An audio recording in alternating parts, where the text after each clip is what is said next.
Buenos días a todos y a todas. Para mí es un placer estar en estas ya sextas jornadas de geodatos organizadas por el Ayuntamiento de Madrid y además junto a Montse Monteagudo, que es una profesional enorme del ámbito del GIS, como bien ha dicho Jesús. Yo, sin embargo, pues eso, soy arquitecta y vengo del mundo del GIS. Del BIM, no del GIS. Entonces, está tan integrada ya. Hemos pasado mucho tiempo juntas últimamente, ¿no?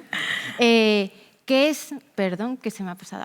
¿Qué es el BIM? Yo creo que la mayoría de todos nosotros estamos ya familiarizados con estas siglas, las del BIM Information Modeling, que es en realidad una metodología de trabajo que se basa en dos principales pilares. Por un lado es la digitalización del proceso de la construcción y por otro lado es la colaboración entre estos agentes de la construcción de una forma más temprana.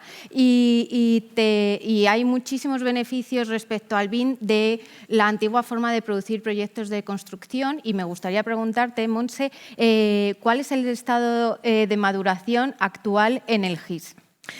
Pues bueno, antes que nada, buenos días. Yo también estoy encantada de compartir mi charla contigo y con todos los asistentes. Pues la verdad es que el nivel de maduración de los sectores GIS y BIM es muy diferente.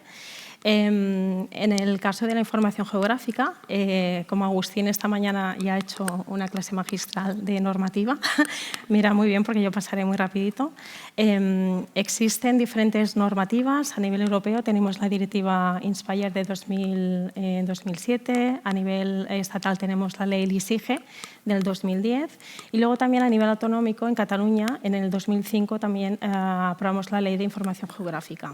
Entonces todo este marco legal ha contribuido a que el sector GIS esté mucho más maduro. De alguna manera ya todas las administraciones que producimos conjuntos de información geográfica los ponemos de forma accesible a través de geoportales o de infraestructuras de datos espaciales, además de que sean interoperables entre ellos. Por ejemplo, desde el área metropolitana, en el 2006, aprobamos la gratuidad de la cartografía y elaboramos el primer geoportal. O sea, ya llevamos 18 años de recorrido suministrando todos los conjuntos que elaboramos desde la sección en abierto.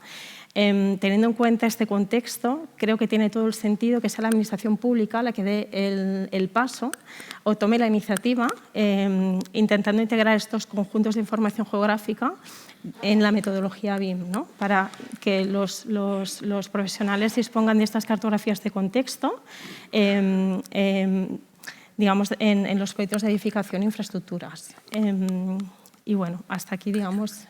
Pues yo creo que la sensación es que la evolución del BIM en España ha llevado un sentido totalmente contrario al del GIS porque ha comenzado... Se están pasando ellas solas, no sé si... Yo no le doy, lo prometo.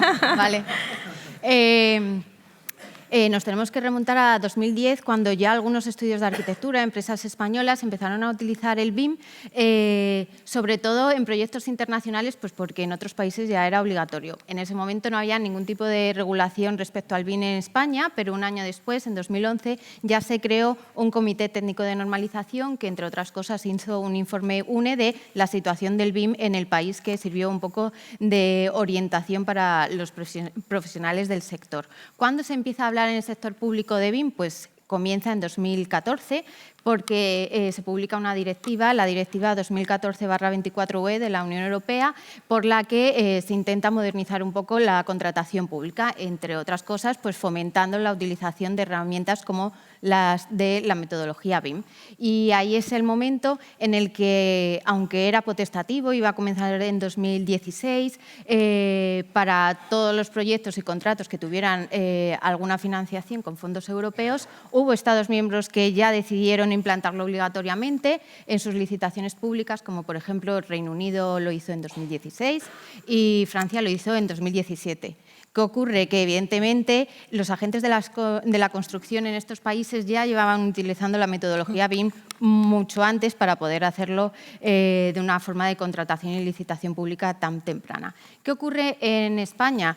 Pues por culpa de esta directiva de 2014, el Gobierno de España, a través del antiguo Ministerio de Fomento, que ahora ya no tengo claro cómo se llama, pues crea la Comisión SBIM en 2015. Y esta Comisión SBIM, pues su objetivo era la implantación BIM trasladando la directiva europea a la norma española. Por lo tanto, se modifica la ley de contratos del sector público, como podéis ver, y se establece la obligatoriedad de utilizar el BIM para la contratación pública en caso de las edificaciones en diciembre de 2018 y en caso de las infraestructuras en julio de 2019.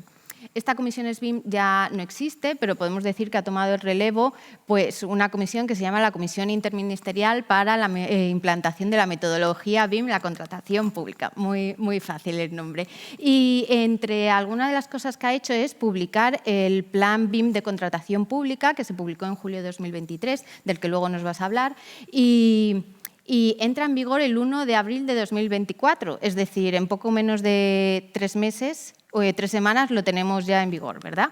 Y ahora te quería preguntar, porque en realidad el BIM y el GIS tienen una forma de representación muy parecida cuando se utiliza el 3D, pero ¿es fácil unir estas dos tecnologías? Pues, a ver, fácil no es, pero es posible. Si lo hemos hecho nosotros, lo podéis hacer todos, ¿no? Entonces, digamos que nosotros como proveedores de información geográfica, nuestro objetivo es llegar a todos los colectivos profesionales que necesiten trabajar con geoinformación, tanto los convencionales que vienen del CAD, del GIS, como el BIM, los profesionales de realidad virtual, de impresión 3D. Entonces, para nosotros los usuarios BIM eran un usuario más, ¿no? Entonces, un poquito en esta línea del tiempo, vemos como en el año 2002 iniciamos el proyecto de elaboración del mapa topográfico metropolitano. En el 2006, que fue cuando aprobamos la gratuidad de la cartografía, es cuando elaboramos el primer geoportal. Y en el 2009 repensamos un poco el modelo de datos inicial del mapa topográfico 1000, porque no estaba del todo bien ajustado para sacarle el máximo provecho a explotaciones 3D. Entonces, aprobamos un nuevo modelo de datos para toda Cataluña. En 2015 hicimos un evolutivo geoportal y, sobre todo, muy importante, aquí pensamos incluir las métricas para conocer los hábitos de los usuarios en cuanto a descargas. Y ya en el 2018, finalmente, pudimos publicar, hacer la primera explotación 3D relativa a los modelos digitales del terreno, de elevaciones, pendientes, orientaciones y sombras. Y internamente también ya empezamos a facilitar un servicio de generación de modelos 3D bajo petición. Entonces empezamos a hablar con las técnicas de la oficina BIM y empezamos a aproximarnos al mundo BIM a través del formato de WG, ya que nosotros trabajamos con Revit a nivel interno. Entonces, durante estos 2 años que estuvimos aprendiendo, ya nos ayudó a que en 2020 publicáramos ya los modelos 3D del territorio en la versión, digamos, más cartográfica y luego en una versión realista en los formatos que tenéis en pantalla, en estos 8 formatos. Finalmente, en el 2022, damos un paso más allá para sacarle el máximo provecho a la cartografía 1000 y empezamos a elaborar polígonos de espacio público y de calzadas. Y el primer producto que se benefició de esta poligonación del espacio público fue los modelos BIM del territorio en formato IFC, que los publicamos en versión beta en marzo del 2023. Es que en realidad lo que tú cuentas es que el BIM y el GIS han nacido con objetivos muy diferentes, entonces hay veces que es como complicado ponerlos en común. En cuanto al BIM, nació en realidad por la necesidad de los agentes de la construcción. Es que estoy viendo que le damos y se pasan solos, no sé si pueden... ¿así? Puede ser. No, vamos bien. Vamos perfecto. Que en realidad nació para cubrir a través de un único modelo 3D, pues nada, sigue pasándose, el ciclo de vida de todo el proyecto. Por ejemplo, desde el diseño de un proyecto en el que tú puedes ya coordinar la arquitectura con las instalaciones, con la estructura, ahorra muchísimo tiempo. A ver si nos lo podéis parar la presentación o algo. Eso es porque la presentación está en modo automático. Sí. Pues lo que estaba diciendo, que antes de la construcción tú ya puedes detectar ciertas interferencias del modelo 3D, luego cuando vas a construcción es muchísimo más fácil solucionar todos los problemas y cuando se termina la ejecución del proyecto, o sea, del edificio, la infraestructura, lo que sea, pues al final tienes como un modelo as-built, que es como la foto finish del proyecto, pero no acaba aquí, porque en realidad ese mismo modelo 3D lo puedes utilizar para el mantenimiento del edificio o hasta posibles rehabilitaciones o la demolición del mismo. Y es verdad que lo que comentábamos antes, cuando la cartografía empieza a modelarse también en 3D, visualmente el BIM y la cartografía son muy sencillos. Estaría genial utilizar ese modelo as-built y que se posara en sus coordenadas exactas en una base cartográfica que vosotros, por ejemplo, habéis podido modelar en GIS, no en BIM.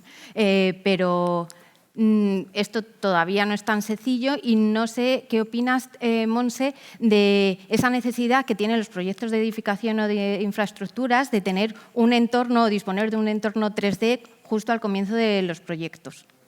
Ahora sí que viene la animada. Ahora. Bueno, pues nosotros entendemos que esta integración, o sea, esta aproximación del mundo GIS al mundo BIM la queremos abordar en la fase inicial, ¿no? Entonces, nosotros pretendemos, a partir de la cartografía de precisión, elaborar estos modelos BIM del territorio para que sirvan de base, ¿no? Para poder insertar los diferentes proyectos de edificación e infraestructuras y que haya esta cartografía de contexto. Pero no nos quedamos ahí, o sea, también queremos estar en la fase final. Y en la fase final sería cuando aprovechar los as-built BIM, previa simplificación y validación geométrica. Cuando dices simplificación, ¿quieres decir, te refieres a la envolvente del edificio? Porque estaría muy bien que en BIM, en el modelo, además de volúmenes, ya se definiera pues, en forma de superficie, pues, la envolvente, o sea, es decir, todas las fachadas y la cubierta del edificio, para que eso y solo eso se pudiera luego traspasar o trasladar a la cartografía, ¿no? Correcto. En el caso de construcciones nos referiríamos al envolvente del edificio con los diferentes volúmenes. Sería como una simplificación de toda la información que contiene el BIM, pero es estrictamente la que necesitamos para actualizar la cartografía. A lo mejor en los proyectos de infraestructuras serían otros elementos, ¿no? Pero básicamente lo que vemos es que los modelos de datos son muy diferentes porque básicamente en el mundo GIS los elementos los representamos con geometrías de tipo punto, línea y polígono, mientras que en el mundo BIM lo representamos con mallas, por ejemplo, el terreno, las calzadas, las aceras, las representamos con mallas y luego utilizamos volúmenes para representar el resto de construcciones. Entonces, internamente ha sido necesario, es que todo va adelantado, bueno, no pasa nada, ha sido necesario consolidar un equipo multidisciplinar formado por la sección de cartografía y la oficina BIM, en el que el team ingenieros en geomática y arquitectos va muy bien porque hablamos en los diferentes puntos de encuentro de estos dos sectores, ¿no? Sí. De hecho, me gustaría... Ahora. Sí. Me gustaría compartir con vosotros un poco estos cuadros de mando que hemos elaborado a partir de tener incluidas estas métricas en el Geoportal, para que veáis que tenemos 814 usuarios que se han descargado. Este producto lleva menos de un año en el mercado. 814 usuarios se han registrado y han pretendido descargar este producto. También vemos que el sector privado y académico son los que los usuarios realmente han mostrado más interés.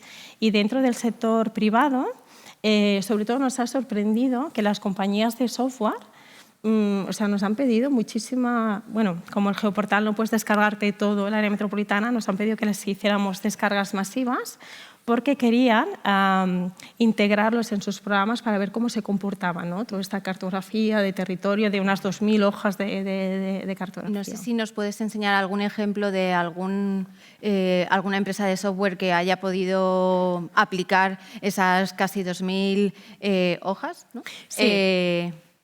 Pues mira, en este vídeo que pasaremos en un momentito... Sí, aguántalo. Vale.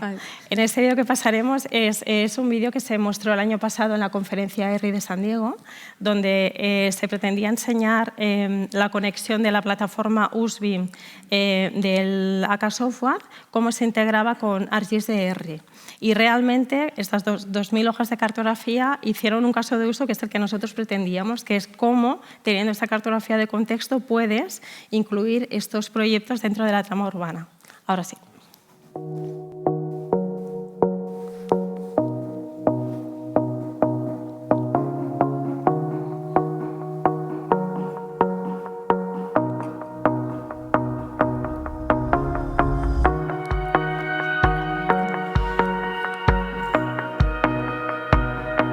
Veo que no va tan fluido el vídeo pero se entiende.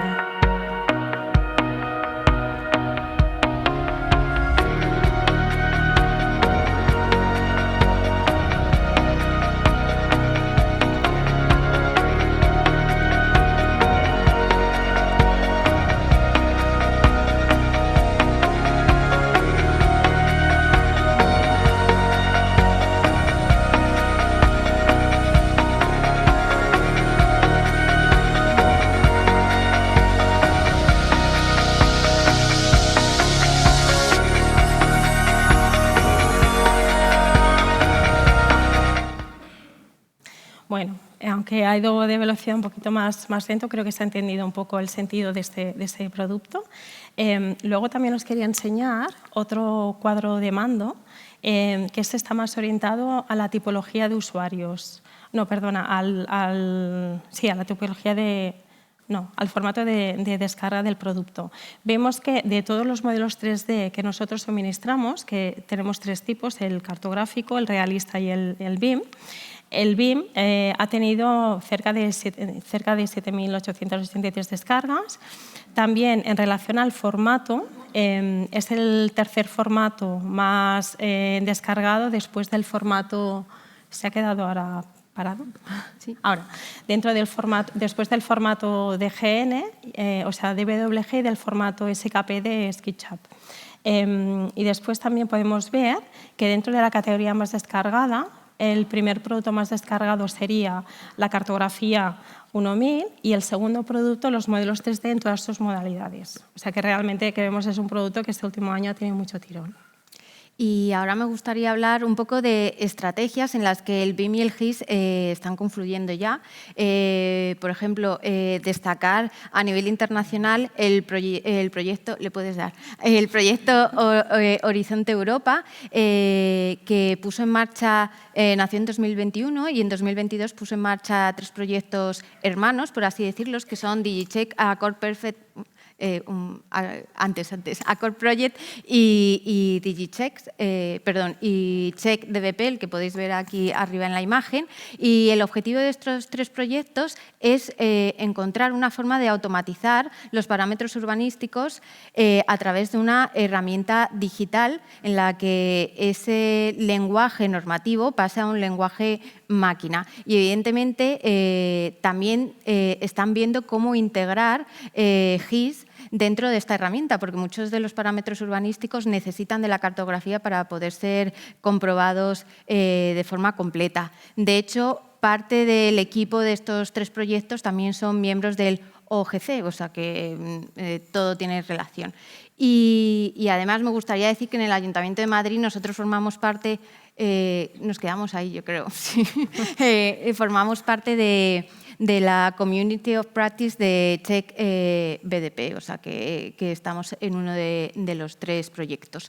Y otra de las estrategias internacionales es la desplegada por Building Smart International, que es la autoridad internacional en cuanto a conjunto de normas IFC, y es que los formatos abiertos, accesibles, los estándares neutros en los que trabaja Building Smart son muy importantes tanto en GIS como en BIM y sobre todo para las administraciones públicas, porque nosotros, como bien has dicho antes, no podemos obligar a que alguien se descargue la licencia de un software en concreto. Y en 2012, de hecho, nació Building Smart España, de la que, si no me equivoco, vosotros sois socios, ¿verdad? Sí, desde el 2018 el área metropolitana somos miembros de esta asociación y precisamente por eso elegimos el formato IFC como formato abierto, interoperable, para suministrar estos modelos en abierto, ya que no podemos obligar a que los profesionales trabajen con un formato propietario. De hecho, justo hoy también en Madrid, en Valencia, se está celebrando el Congreso Internacional Building Smart y mis compañeras, las arquitectas, están allí, estamos haciendo team. Pues dentro de estas iniciativas, también comentarte que UNE, que es el único organismo de normalización a nivel español, hemos creado recientemente, creo que fue el mes de julio del año pasado, un subcomité que depende del CTN 332, que es el Comité Técnico Nacional de Digitalización de la Información de la Edificación y Obra Civil.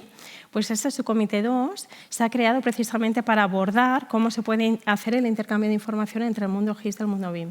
De hecho, el AMB ejerce la presidencia, también el Ayuntamiento de Madrid participáis en este subcomité y ahora mismo estamos redactando el borrador de una norma que nos permitirá dar este primer paso. Luego, como UNE también es el único organismo de normalización que tiene representación a nivel internacional y a nivel europeo, también tenemos representación en el Joint Working Group 14 de la ISO, que también trata precisamente de este tema, de cómo se intercambia la información en el mundo GIS y BIM. Luego, también recientemente, hace menos de un mes, se ha creado un grupo de trabajo dentro de la Comisión Especializada de Normas Geográficas, que depende del Consejo Superior Geográfico, y este grupo de trabajo tiene como misión redactar especificaciones técnicas de la BTU, que es el acrónimo es de Base Topográfica Urbana, y su integración en BIM. O sea, una vez más, se vuelve a poner de manifiesto que estamos ahí, ¿no? Y luego, si me permitís, a nivel también autonómico, comentaros que también vamos a crear un grupo de trabajo dentro de, con esta Ley de Información Geográfica del 2005 que os comentaba. Ese grupo de trabajo colgará de una comisión técnica de administraciones públicas que a la vez depende de la Comisión de Coordinación Cartográfica de Cataluña. Entonces, Rebeca, yo creo que estamos en un momento en el que parece que se están alineando todas estas estrategias, ¿no? ¿Qué opinas tú? Sí, totalmente. Y yo quiero hablar de una última estrategia, la de la Red Española de Ciudades Inteligentes, RECI, que cuelga de la estructura organizativa de la FEM, de la Federación Española de Municipios y Provincias. La RECI trabaja en formas de grupos y subgrupos, y uno de estos subgrupos es el de modelos conceptuales BIM.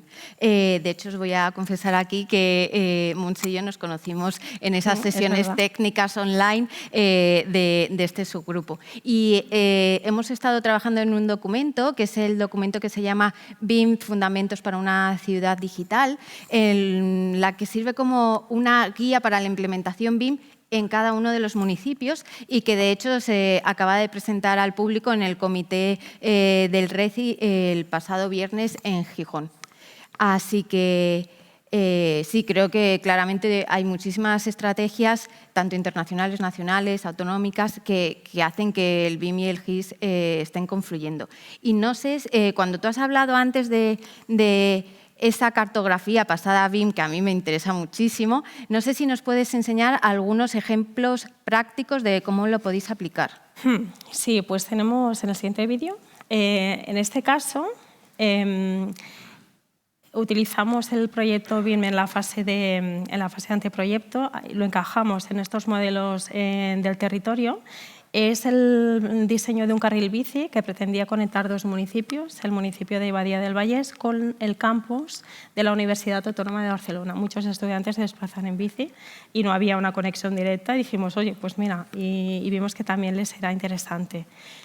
Además de este ejemplo, si pasamos al siguiente vídeo, también tenemos... ¿Puedes pasar al siguiente? Aquí. Este es otro caso de uso de la utilización que le damos a estos modelos BIM del territorio, que es comprobar que los proyectos que licitamos a externos estén correctamente georreferenciados. En el mundo GIS esto es una obviedad, pero parece que en el mundo BIM no es tan sencillo. Y yo cuando las compañeras me decían, ¡ah, qué bien, por fin podremos comprar los proyectos! Y decía, ¿pero cómo? O sea, ¿no vienen en UTM? No. Pues no. Aquí veis un poco de todo, ¿no? Veis proyectos que encajan perfectamente, otros proyectos que están hundidos, no encajan ni a nivel planimétrico ni altimétrico, y otros que están flotando. Y bueno, es una comprobación muy sencilla que forma parte de una batería de controles de calidad que se realizan a los proyectos que nos entregan. Y esto también es un ejemplo. Aquí es el caso del archivo municipal del municipio de Ripollet, que en este caso se insertó en la trama urbana. Justo es un edificio que está construido entre medianeras y se hizo un estudio de soleamiento donde se quería ver a diferentes horas solares cuál era la sombra proyectadas por los edificios colindantes. Es ingobernable esta presentación. Es rebelde como sí, nosotras. En este vídeo, no sé si le puedes dar 2 para atrás. Bueno, da igual. Ya lo veis, ya... Es spoiler. Sí. La sorpresa ya no existe, pero bueno. Pues en este vídeo que enseñabas tú antes del solamiento, donde se ve claramente que el archivo de Ripollet se inserta en la trama urbana, justamente encajado, con una topografía, una cartografía que además está modelada en BIM, me sirve para lanzar la siguiente pregunta, sobre todo a los ayuntamientos. Y si los ayuntamientos, aprovechando que muchos de los proyectos ya están modelados en 3D porque utilizan metodología BIM, nosotros no comprobamos la normativa directamente en esos modelos 3D. Y esto, hago esta pregunta porque en el Ayuntamiento de Madrid tenemos un proyecto que es el de automatización de licencias, que vamos a intentar pues eso, automatizar toda la comprobación de los parámetros urbanísticos. Para poneros un poco en el contexto, arriba a la izquierda podéis ver que... Para atrás, por favor. Qué pena, todas las sorpresas ya. Bueno, pues sí, ahí. Hasta hace bien poco, en el Ayuntamiento de Madrid, cuando alguien solicitaba una licencia, pues nos llegaba en formato papel, pues como veis ahí, pila y pila de papeles, de planos, etcétera, y luego nosotros teníamos que comprobar uno por uno de forma manual. Es lo que se denomina como nivel 1 de digitalización, que podemos decir que es 0 digitalización. Y esto ocurrió hasta 2019, que parece difícil de creer, pero es verdad. Y en 2019 se dio un salto donde la documentación empezó a digitalizarse. Normalmente nos llega a través de archivos PDF. Esto es posible porque dentro del Ayuntamiento de Madrid se integraron dos plataformas. Por un lado, la plataforma Slim, que sirve para cargar la documentación a los interesados, y luego la plataforma Sixa, que nos sirve a nosotros, los técnicos del Ayuntamiento, para descargar esa información y luego hacer toda la tramitación del expediente. Y justo en 2020 es cuando nosotros nos hicimos esa pregunta que os lanzábamos antes, o que yo lanzaba antes, de, bueno, pero si en realidad ya hay muchos modelos y proyectos que vienen en un modelo 3D, ¿por qué no lo comprobamos aquí? Porque es verdad que muchas veces se modelaba en 3D y ellos tenían que sacar planos 2D para mandarlos a nosotros en PDF y se perdía bastante información en realidad. Y es cuando firmamos el primer convenio con Asprima, la Asociación de Promotores de Madrid, que nos cedió una herramienta digital en la que empezamos a traducir ciertos parámetros urbanísticos pues de nuestras normas urbanísticas, o sea, en lenguaje escrito, a un lenguaje máquina. Vimos que la cosa podía funcionar y 2 años después, en 2022, firmamos un nuevo convenio en el que, además de otras cosas, comprobamos que la diferencia entre la comprobación analógica de toda esa documentación o de la comprobación semiautomática de los parámetros urbanísticos podía ahorrarnos en torno a un 75% del tiempo, que es una barbaridad. Y para ponernos un poco en contexto, el municipio de Madrid tiene una extensión de 605 kilómetros cuadrados aproximadamente. Pues muy parecido. El área metropolitana tiene 636 kilómetros cuadrados y es que además en población también tenemos la misma, casi 3.300.000 habitantes. Muy parecidas. Pues justo en el municipio de Madrid hay ciertos ámbitos de desarrollo en los que se estima que se van a generar aproximadamente 170.000 nuevas viviendas, que os podéis imaginar el número de solicitudes de licencias que nos van a llegar a nosotros, los técnicos del Ayuntamiento de Madrid, para poder comprobarlas. Entonces, siendo un poco previsores, a finales del año pasado, en 2021, 2023 sacamos la consulta preliminar al mercado para preguntar a las empresas tecnológicas cómo podían desarrollar una herramienta que tradujera estos parámetros urbanísticos escritos en un texto a un lenguaje máquina para automatizar toda esta comprobación. Y ahora en 2024 estamos terminando con la consulta y nuestra idea es lanzar una licitación de una compra pública de innovación para obtener una herramienta que hoy en día pues, no existe. Y la idea es que esta herramienta de automatización pueda llegar a conseguir un nivel de digitalización 3, que es la utilización del BIM y comprobar automáticamente ciertos parámetros, no todos, o llegar hasta el nivel 4, en el que el BIM y el GIS ya se entienden y pueden integrarse uno con el otro. Pues yo tengo curiosidad por saber cómo funcionaría esta, porque claro, nosotros como administración pública supramunicipal no concedemos licencias, pero los ayuntamientos que dependen del área metropolitana sí. ¿Nos puedes enseñar? Sí, os voy a enseñar un esquema más o menos de cómo funciona la herramienta. Ahora que tiene que ir rápido, vale. Pues los proyectistas pueden autovalidar sus proyectos en 3D. Si no cumple alguno de los parámetros urbanísticos, pues lo que tendrá que hacer es adaptar el modelo y volver a autovalidarlo tantas veces sea necesario en esta herramienta que evidentemente va a estar disponible para todos. Cuando ya cumpla todos los parámetros, pues va a presentar su solicitud en el Ayuntamiento de Madrid, su solicitud por ahora de licencia, un poco más para atrás, vale. Y nada, pues va a seguir la tramitación normal que establece nuestra ordenanza. Y ahora sí puedes pasar, aquí os enseño un GIF del gemelo digital del Ayuntamiento de Madrid en el que pues, un edificio se posa exactamente las coordenadas que necesita y empieza el chequeo. Nada, os lo voy contando yo. Empieza el chequeo de los parámetros urbanísticos, ¿no? Y me gustaría decir que muchos de los parámetros urbanísticos, que ya lo he dicho en la estrategia internacional, necesitan de esa cartografía porque tiene que ver con la separación entre edificios, tiene que ver con la superficie mínima de parcela. Entonces, la integración BIM-GIS es muy necesaria. Sí, por eso yo creo que esta experiencia que nosotros hemos hecho como piloto se puede reproducir y yo creo que también será muy interesante estar atentos al resultado de esta consulta que habéis hecho en el mercado para ver cómo, porque nosotros también tenemos interés, o sea que sí o sí claro, seguiremos colaborando. Sí, sí, sí, totalmente. Y ahora que veo... Sí. Pues también vamos a meter una... No estaba previsto, pero me ha parecido muy interesante la exposición. Entonces, si hay alguna pregunta... si me pongo así veo si hay alguna pregunta. ¿Tú? Hay varias. Esto no estaba previsto. Tendréis que ser muy cortos en la pregunta y en la respuesta vuestra. Vale. Vale. Rebeca, sí. Hola. Sí, Hola. ¿te oímos? Ay, perdón. Hola. Te vemos. Rebeca, has hablado de que dinos cómo te llamas. Soy Iván Sánchez, vengo un poquito representando a Osgeo, la Fundación Osgeo. Un poquito también de historia de OpenStreet, ¿no? Si lo conocéis. Cuando hablas de comprar, de hacer una consulta al mercado y comprar esta herramienta y ponerla literalmente disponible para todos, ¿eso significa también para otros ayuntamientos? ¿Vais a poner esa herramienta, toda la herramienta, código fuente, implantación, toda esa, la vais a poner a disposición a el Ayuntamiento de Barcelona, por ejemplo? Vale. Sí, ¿no?